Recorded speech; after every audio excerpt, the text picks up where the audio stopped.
ਬੜੀ ਸਰਪ੍ਰਾਈਜ਼ਿੰਗ ਆ, ਸ਼ਾਇਦ ਪਹਿਲੀ ਵਾਰੀ ਵਾਪਰਿਆ ਹੋਊਗਾ। FBI ਨੇ ਵਿਸਕੌਨਸਨ ਦੀ ਇੱਕ ਜੱਜ ਬੀਬੀ ਡੁਗਾਨ ਜੋ ਆ, ਉਸ ਨੂੰ ਅਰੈਸਟ ਕਰ ਲਿਆ ਵੀ ਉਹ ਇੱਕ ਇਲੀਗਲ ਇਮੀਗ੍ਰੈਂਟ ਆ, ਉਸ ਨੂੰ ਬਚਾਉਣ ਦੀ ਕੋਸ਼ਿਸ਼ ਕਰ ਰਹੀ ਸੀ ਆਪਣੀ ਕੋਰਟ ਦੇ ਵਿੱਚ। ਇਹ ਜੋ ਟਵੀਟ ਆ, ਇਹ ਕੈਸ਼ ਪਟੇਲ ਜੋ FBI ਦੇ ਡਾਇਰੈਕਟਰ ਆ, ਉਹਨਾਂ ਨੇ ਪਹਿਲਾਂ ਕੀਤਾ ਵੀ ਅਸੀਂ ਮਿਲਵਾਕੀ ਦੀ ਸਰਕਿਟ ਕੋਰਟ ਜੱਜ ਹੈਨਾ ਡੁਗਨ ਨੂੰ ਅਰੈਸਟ ਕੀਤਾ ਹੈਗਾ ਔਨ ਅਬਸਟਰਕਸ਼ਨ ਚਾਰजेस। ਤੇ ਬਾਅਦ ਦੇ ਵਿੱਚ ਉਹ ਟਵੀਟ ਜੋ ਐਕਸ ਦੇ ਉੱਤੇ ਪਾਈ ਗਈ ਸੀ, ਡਿਲੀਟ ਵੀ ਕਰ ਦਿੱਤੀ ਗਈ। ਜੋ ਉਹਨਾਂ ਦੇ ਉੱਤੇ ਅਕਿਊਜ਼ ਕੀਤਾ ਗਿਆ ਹੈਗਾ ਵੀ ਅਨਡਾਕੂਮੈਂਟਡ ਇਮੀਗ੍ਰੈਂਟ ਇਵੇਡ ਅਰੈਸਟ ਹੈਲਪ ਕਰ ਰਹੇ ਸੀ। ਸੋ ਇਹ ਪਹਿਲੀ ਵਾਰੀ ਵਾਪਰਿਆ। ਪਟੇਲ ਹੁਣਾਂ ਨੇ ਐਕਸ ਦੇ ਉੱਤੇ ਜਦੋਂ ਇਹ ਮਿਲਵਾਕੀ ਦੇ ਜਿਹੜੇ ਸਰਕਟ ਕੋਰਟ ਦੇ ਜੱਜ ਆ, ਉਹਨਾਂ ਦੇ ਸੰਬੰਧੀ ਇਹ ਪੋਸਟ ਪਾ ਕੇ ਜਦੋਂ ਡਿਲੀਟ ਕਰ ਦਿੱਤਾ, ਹੁਣ ਇਹਦਾ ਜਿਹੜਾ ਕਾਫੀ ਜ਼ਿਆਦਾ ਰੌਲਾ ਪੈ ਰਿਹਾ। ਨਿਊਯਾਰਕ ਟਾਈਮ ਨੇ ਵੀ ਅੱਜ ਕਾਫੀ ਵੱਡਾ ਆਰਟੀਕਲ ਇਹਦੇ ਸੰਬੰਧ ਦੇ ਵਿੱਚ ਪਾਇਆ ਹੈਗਾ। US ਮਾਰਸ਼ਲ ਸਰਵਿਸ ਦੀ ਸਪੋਕਸਵੂਮਨ ਨੇ ਵੀ ਕਨਫਰਮ ਕੀਤਾ ਹੈਗਾ ਵੀ ਡੁਗਾਨ ਨੂੰ 8:30 ਤੇ ਕੋਰਟ ਹਾਊਸ ਦੀ ਪ੍ਰਾਪਰਟੀ 'ਚ ਅਰੈਸਟ ਕੀਤਾ। ਸੋ ਕੋਰਟ ਦੇ ਵਿੱਚ ਹੀ ਜੱਜ ਨੂੰ ਅਰੈਸਟ ਕੀਤਾ ਹੈਗਾ। ਉਹਨਾਂ ਨੂੰ ਅੱਜ ਜਿਹੜਾ ਆ US ਡਿਸਟ੍ਰਿਕਟ ਕੋਰਟ ਜਿਹੜੀ ਮਿਲਵਾਕੀ ਆ, ਉੱਥੇ ਪੇਸ਼ ਕਰਨਾ ਆ ਅਬਸਟਰਕਸ਼ਨ ਆਫ ਚਾਰजेस ਇਹਦੇ ਸੰਬੰਧ ਦੇ ਵਿੱਚ। ਮਿਲਵਾਕੀ ਕਾਉਂਟੀ ਸਰਕਟ ਕੋਰਟ ਦੇ ਚੀਫ ਜੱਜ ਕਾਰਲ ਐਸ਼ਲੇ ਨੇ ਇਹ ਕਿਹਾ ਆ ਵੀ ਜਿਹੜੀ ਮੇਰਾ ਜੁਡੀਸ਼ੀਅਲ ਕੋਡ ਆਫ ਕੰਡਕਟ ਆ, ਉਹਦੇ ਮੁਤਾਬਕ ਮੈਂ ਇਸ ਮੈਟਰ ਦੇ ਉੱਤੇ ਕਮੈਂਟ ਨਹੀਂ ਕਰ ਸਕਦਾ।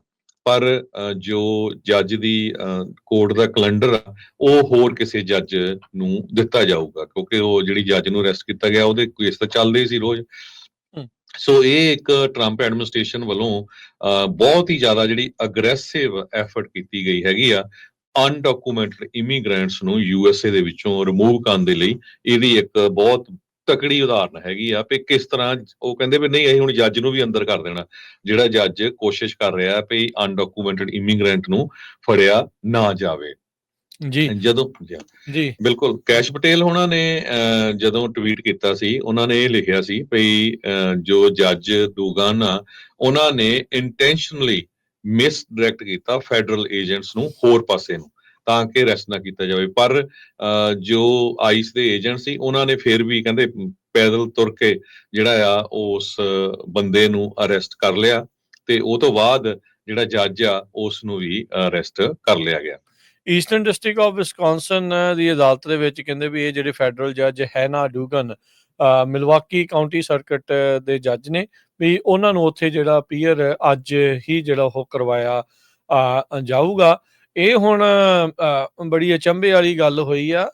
ਜਿਹੜੇ ਇਹਨਾਂ ਨੇ ਕੁਛ ਕੁ ਆਰਡਰ ਜਾਂ ਕੁਛ ਐਗਜ਼ੈਕਟਿਵ ਆਰਡਰ ਟਰੰਪ ਹੋਣਾ ਦੇ ਸੀਗੇ ਵੀ, ਤੇ ਮੈਮੋ ਵੀ ਜਿਹੜੇ ਜਾਰੀ ਹੋਏ ਸੀ ਡਿਪਾਰਟਮੈਂਟ ਆਫ ਜਸਟਿਸ ਦੇ ਦੁਆਰਾ, ਵੀ ਜਿਹੜੇ ਕੋਈ ਲੋਕਲ ਅਫੀਸ਼ੀਅਲ ਜਿਹੜੀ ਆਈਸ ਦੀ ਜਾਂ ਇਮੀਗ੍ਰੇਸ਼ਨ ਐਨਫੋਰਸਮੈਂਟ ਦੇ ਵਿੱਚ ਇੰਟਰਫੇਅਰ ਕਰਨਗੇ ਤਾਂ ਉਹਨਾਂ ਨੂੰ ਡਿਸਿਪਲਿਨ ਕੀਤਾ ਜਾ ਸਕਦਾ। ਇੱਥੋਂ ਤੱਕ ਕਿ ਹੁਣ ਗ੍ਰਿਫਤਾਰ ਵੀ ਜਿਹੜਾ ਉਹ ਕੀਤਾ ਗਿਆ ਆ। ਸੋ ਜੱਜ ਨੂੰ ਗ੍ਰਿਫਤਾਰ ਕਰ ਲੈਣਾ, ਜਿਹੜਾ ਆਪ ਦੁਨੀਆ ਦੇ ਕਹਿ ਲਓ ਵੀ ਫੈਸਲੇ ਸੁਣਾਉਂਦਾ ਹੈ ਹੋਰ ਲੋਕਾਂ ਦੇ, ਤੇ ਉਹਨੂੰ ਇਸ ਤਰੀਕੇ ਦੇ ਨਾਲ ਇਸ ਬੀਬੀ ਨੂੰ ਉਹਨਾਂ ਨੇ ਜਿਹੜਾ ਉਹ ਚੱਕ ਲਿਆ। ਜਿਹੜੇ ਜੱਜ ਹੈਨਾ ਡੁਗਨ ਆ, ਇਹ ਆਪਣੇ ਤਰ੍ਹਾਂ ਦਾ ਪਹਿਲਾ ਇੰਸੀਡੈਂਟ ਹਰਜੋਤ ਸਿੰਘ ਜੀ ਇਹ ਵਾਪਰਿਆ ਆ।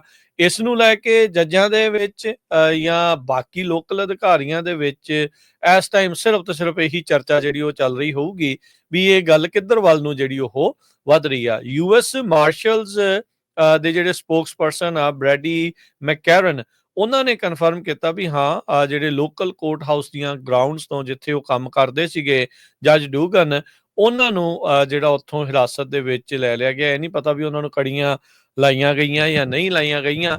ਫੈਡਰਲ ਮਾਰਸ਼ਲ ਸਰਵਿਸ ਜਿਹੜੀ ਆ ਉਹਨਾਂ ਨੇ ਬਾਅਦ ਚ ਕਹਿੰਦੇ ਵੀ ਜਿਹੜੇ ਜੱਜ ਡੁਗਨ ਆ ਉਹਨਾਂ ਨੂੰ ਪ੍ਰੋਸੈਸ ਕੀਤਾ। ਹਾਲ ਦੀ ਘੜੀ ਜਿਹੜਾ ਉਹਨਾਂ ਦੇ ਉਲਟ ਅਰੈਸਟ ਵਾਰੰਟ ਜਾਂ ਜਿਹੜੀ ਕ੍ਰਿਮੀਨਲ ਕੰਪਲੇਂਟ ਆ ਉਹ ਪਬਲਿਕਲੀ ਅਵੇਲੇਬਲ ਨਹੀਂ ਜਿਹੜੀ ਉਹ ਹੈਗੀ। ਸੋ ਏਜੰਟਸ ਜਿਹੜੇ ਆਈਸ ਦੇ ਨਾਲ ਆ ਉਹ ਕਹਿੰਦੇ ਵੀ ਪਿਛਲੇ ਵੀਕ ਇਹਨਾਂ ਦੀ ਅਦਾਲਤ ਦੇ ਵਿੱਚ ਕੋਰਟ ਦੇ ਵਿੱਚ ਪਹੁੰਚੇ ਸੀਗੇ, ਜਿਸ ਤੋਂ ਬਾਅਦ ਚ ਇਮੀਡੀਏਟਲੀ ਜਿਹੜੇ ਜੱਜ ਡੁਗਨ ਆ ਉਹਨਾਂ ਦੇ ਕੋਰਟ ਰੂਮ ਦੇ ਵਿੱਚ ਚਲੇ ਗਏ ਸੀਗੇ।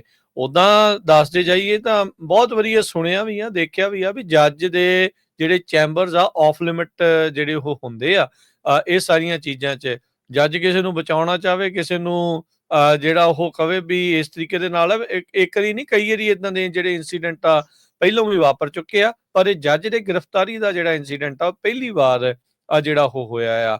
ਸੋ ਜਿਹੜੇ ਚੀਫ ਜੱਜ ਆ ਉਹਨਾਂ ਨੇ ਆਈਸ ਏਜੰਟਸ ਨੂੰ ਜਿਹੜਾ ਉਹ ਆਖਿਆ, ਉਹਨਾਂ ਨੇ ਈਮੇਲ ਇੱਕ ਜਿਹੜੀ ਉਸ ਦੇ ਬਾਰੇ ਪਤਾ ਲੱਗਾ ਚੀਫ ਮਿਲਵਾਕੀ ਕਾਉਂਟੀ ਸਰਕਟ ਜੱਜ ਕਾਰਲ ਐਸ਼ਲੀ, ਉਹਨਾਂ ਨੇ ਕਿਹਾ ਵੀ ਉਹਨਾਂ ਨੇ ਦਿਖਾਇਆ, ਪੁੱਛਿਆ ਵੀ ਵਾਰੰਟ ਹੈਗਾ ਆ, ਤੇ ਏਜੰਟਸ ਨੇ ਕਹਿੰਦੇ ਵੀ ਵਾਰੰਟ ਜਿਹੜੇ ਦਿਖਾਏ ਨਾਲ ਆਪਣੀ ਆਇਡੈਂਟੀਫਿਕੇਸ਼ਨ ਜਿਹੜੀ ਉਹ ਦਿਖਾਈ ਸੀ, ਤੇ ਉਸ ਤੋਂ ਬਾਅਦ ਦੇ ਵਿੱਚ ਜਿਹੜੇ ਜੱਜ ਡੂਗਨ ਆ ਉਹਨਾਂ ਨੂੰ ਗ੍ਰਿਫਤਾਰ ਕੀਤਾ ਗਿਆ ਆ। ਸੋ ਐਡਵਾਰਡੋ ਫਲੋਰੈਸ ਰੂਇਜ਼ ਜਿਹੜਾ ਹਰਜੋਤ ਸਿੰਘ ਜੀ ਜਿਸ ਨੂੰ ਇਹ ਬਚਾਉਣਾ ਸੀਗਾ, ਜਿਸ ਨੂੰ ਇਹ ਬਚਾ ਰਹੇ ਸੀ, ਜਿਹੜਾ ਕਥਿਤ ਤੌਰ ਦੇ ਉੱਤੇ ਇਹ ਦੋਸ਼ ਇਸ ਜੱਜ ਦੇ ਉੱਤੇ ਲੱਗਾ ਆ, ਵੀ ਕਹਿੰਦੇ ਵੀ ਉਹਨੂੰ ਬਾਅਦ ਦੇ ਵਿੱਚ ਫੈਡਰਲ ਕ੍ਰਿਮੀਨਲ ਕੰਪਲੇਂਟ ਦੇ ਚੱਲਦਿਆਂ ਉਸ ਨੂੰ ਵੀ ਗ੍ਰਿਫਤਾਰ ਕਰ ਲਿਆ ਗਿਆ ਸੀਗਾ। ਜੱਜ ਡੂਗਨ ਦੇ ਕੋਰਟ ਹਾਊਸ ਤੋਂ ਉਹ ਦੌੜ ਗਿਆ ਸੀਗਾ, ਤੇ ਜਿਸ ਨੂੰ ਗ੍ਰਿਫਤਾਰ ਕਰਨ ਦੀ ਜਿਹੜੀ ਕੋਸ਼ਿਸ਼ ਦੇ ਵਿੱਚ ਆਈਸ ਦੇ ਏਜੰਟਸ ਲੱਗੇ ਹੋਏ ਸੀਗੇ। ਤੇ ਹਰਜੋਤ ਸਿੰਘ ਜੀ ਇੱਕ ਚੀਜ਼ ਨਾ ਇਸ ਟਾਈਮ ਹੋਰ ਵੀ ਨਾਲ ਹੋ ਰਹੀ ਆ, ਆਈਸ ਵਾਲੇ ਜਿੱਥੇ ਗ੍ਰਿਫਤਾਰੀਆਂ ਪਾ ਰਹੇ ਆ ਉੱਥੇ ਹਮੇਸ਼ਾ ਹੁਣ ਨਾਲ FBI ਹੁੰਦੀ ਆ। ਅੱਗੇ ਯੂਜਲੀ ਕੀ ਦੇਖਿਆ ਜਾਂਦਾ ਸੀਗਾ ਵੀ ਜਦੋਂ ਆਈਸ ਗ੍ਰਿਫਤਾਰ ਕਰਦੀ ਸੀ ਜਾਂ ਲੋਕਲ ਲਾ ਐਨਫੋਰਸਮੈਂਟ ਹੁੰਦੀ ਸੀ ਜਾਂ ਉਹ ਖੁਦ ਆਪ ਹੀ ਆਪਣੇ ਪੱਧਰ ਦੇ ਉੱਤੇ ਜਿਹੜੀਆਂ ਗ੍ਰਿਫਤਾਰੀਆਂ ਨੂੰ ਅੰਜਾਮ ਦਿੰਦੇ ਸੀ, ਉਸ ਪੂਰੇ ਪ੍ਰੋਸੈਸ ਨੂੰ ਅੰਜਾਮ ਦਿੰਦੇ ਸੀਗੇ। ਪਰ ਹੁਣ ਆਪਾਂ ਦੇਖ ਰਹੇ ਹਾਂ ਵੀ ਜਿਹੜੀ ਆਈਸ ਦੀ ਮਦਦ ਦੇ ਨਾਲ ਮਦਦ ਦੇ ਲਈ FBI ਦੇ ਜਿਹੜੇ ਏਜੰਟਸ ਆ ਉਹਨਾਂ ਨੂੰ ਘੱਲਿਆ ਜਿਹੜਾ ਉਹ ਜਾ ਰਿਹਾ।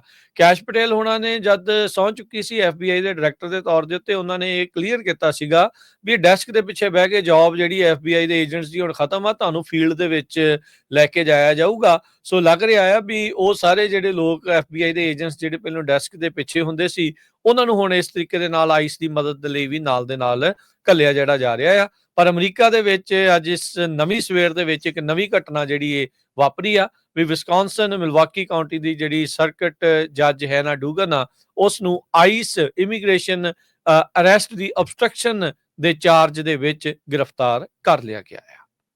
ਜੀ।